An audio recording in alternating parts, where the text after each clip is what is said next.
अस्सलाम वालेकुम जी। कैसे हैं आप लोग? सब ठीक ठाक है? एक दफ़ा फिर तनवीर सेज पे हाजिर है। आज मैं बात करूंगा बाबर आज़म की कप्तानी के ऊपर। बहुत मुबारक हो बाबर आज़म को। वनडे क्रिकेट का भी कप्तान बन गया है, T20 क्रिकेट का भी कप्तान है। अ, इसमें इसमें सारी जो मेहनत है वो बाबर आज़म की है। क्योंकि उसकी वजह ये है कि जब कोई भी लड़का टीम के अंदर बहुत अच्छा परफॉर्म कर रहा होता है, तो फिर जब किसी भी नए कप्तान की ज़रूरत होती है, सरफराज के बाद आपको कोई कप्तान समझ नहीं आ रहा था, तो फिर उसके बाद जो लड़का ऐसा होता है जिसकी परफॉर्मेंस बड़ी अच्छी होती है, तो फिर सिलेक्टर्स की कोशिश होती है कि उसको कप्तान बनाया जाए। तो मेरे ख्याल में बाबर आज़म ही एक ऐसी चॉइस थी कि उनको कप्तान बनाया गया। वो T20 का तो बना दिया, फिर वनडे क्रिकेट भी अनाउंस कर दिया। अब बाबर आज़म के ऊपर है कि बाबर आज़म ने इस चैलेंज को किस तरीके से लेना है। क्योंकि कभी कभार ऐसे होता है कि जब आप कप्तान बनते हैं तो आपके ऊपर प्रेशर बहुत आता है। फिर आप सोचते हैं कि अब मैं कप्तान बन गया हूँ, तो मैंने टीम को जितवाना भी है, मैंने अपनी परफॉर्मेंस भी अच्छी रखनी है। जो टीम के मेरे 15-16 लड़के होते हैं, हर किस्म हर डिफरेंट माइंड के लड़के होते हैं, उन सबको लेके चलना होता है। ये मैं किस तरीके से करूँगा, तो बड़ा मुश्किल होता है एक कप्तान के लिए। इन सब सिचुएशन के साथ उसकी परफॉर्मेंस कैसी रहती है, ये अब हमने देखना है। और एक चीज़ मैं बाबर आजम को बताऊं कि अगर आपकी परफॉर्मेंस बहुत अच्छी जा रही है एज अ कैप्टन, तो फिर कोशिश ये करें कि आप अपनी मर्ज़ी से लड़के सेलेक्ट करें। आप जो समझते हैं, आप जिन पे इन्हसार करते हैं, आप उनको लेके आएँ। आप सिलेक्टर्स को बोलें कि मुझे ये प्लेयर चाहिए, मैं ये समझता हूँ कि ये एक अच्छा प्लेयर है, इसको टीम में आना चाहिए। क्योंकि मैं इससे परफॉर्मेंस भी करवा सकता हूँ, मैं इसको बड़े अच्छे तरीके से हैंडल भी कर सकता हूँ। तो तो तो जब कप्तानी आप करते हैं या आपकी अपनी परफॉर्मेंस अच्छी होती है, तो आप फिर बहुत सी चीज़ें अपनी मर्ज़ी से क्रिकेट बोर्ड से आप मनवा सकते हैं। दूसरी चीज़ ये कि पर्सनैलिटी थोड़ी सी और अपनी अच्छी करने की कोशिश करें। पर्सनैलिटी मतलब क्या होती है कि चेंज, इंसान अपने आप को चेंज करता है, अपने आप को ड्रेसिंग की सूरत में भी चेंज करता है। फिर उसके बाद बाबर आजम को अपनी इंग्लिश इम्प्रूव करने की भी बहुत ज़रूरत है, जो कि लाजमी है। क्योंकि जब कोई भी कप्तान बनता है, फिर उसको हर जगह पे जाना पड़ता है।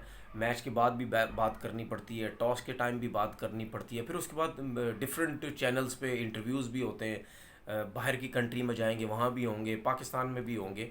तो उसके लिए इंग्लिश इम्प्रूव करना बहुत ज़रूरी होती है। फिर उसके बाद एक और चीज़ बहुत ज़रूरी होती है कि पंक्चुअल किस तरीके से होना है। क्योंकि कप्तान जो है वो अगर हर चीज़ पे बड़े तरीके से वो चलता है, खाने पीने पे अगर वो बड़े अच्छे तरीके से अच्छा खाना खा रहा है, कपड़े बड़े अच्छे पहन रहा है, फिर उसके बाद हर काम बड़े एक एक टाइमिंग से वो कर रहा है, तो ये जो चीज़ें होती हैं, तो जितने भी प्लेयर्स हैं वो फिर कप्तान को फॉलो भी करते हैं। और कप्तान अगर ये सब चीज़ें कर रहा है, तो प्लेयर अगर नहीं करते, तो फिर कप्तान उनसे कहता भी है कि ये सब चीज़ें करने की कोशिश करें। अगर मैं कर सकता हूँ, तो फिर आप लोग क्यों नहीं कर सकते। फिर उसके साथ साथ जो कैप्टन होता है, उसको अपनी जो फिटनेस लेवल है वो भी इम्प्रूव करने की बहुत ज़रूरत होती है।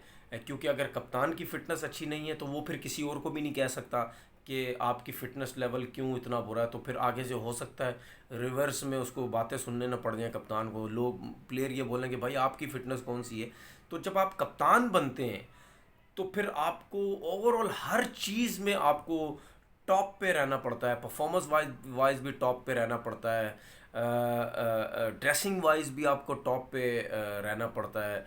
फिर उसके बाद आपको हर हर किसी प्लेयर से बड़े अच्छे तरीके से अपना मेल जोल रखना पड़ता है। तो कप्तानी करना आसान काम नहीं होता, कप्तानी बहुत मुश्किल होती है। लेकिन मेरे ख्याल में आई थिंक बाबर आजम के लिए बड़ी खुशी की बात है कि 2015 में आई थिंक वनडे का डेब्यू हुआ, 2016 में आई थिंक टेस्ट और T20 का डेब्यू हुआ। 3-4 साल के अंदर अंदर 5 साल होने वाले या हो गए हैं, इस इन इतने कम अरसे के अंदर अगर कोई भी प्लेयर कप्तान बनता है तो उसके लिए बड़ी एक बहुत ज़बरदस्त एक अचीवमेंट होती है। अब देखना ये है कि बाबर आजम कैसे लेके चलते हैं अपनी टीम को, कैसे अपनी टीम को परफॉर्मेंसेस करवाते हैं, कितनी देर तक कप्तान रहते हैं।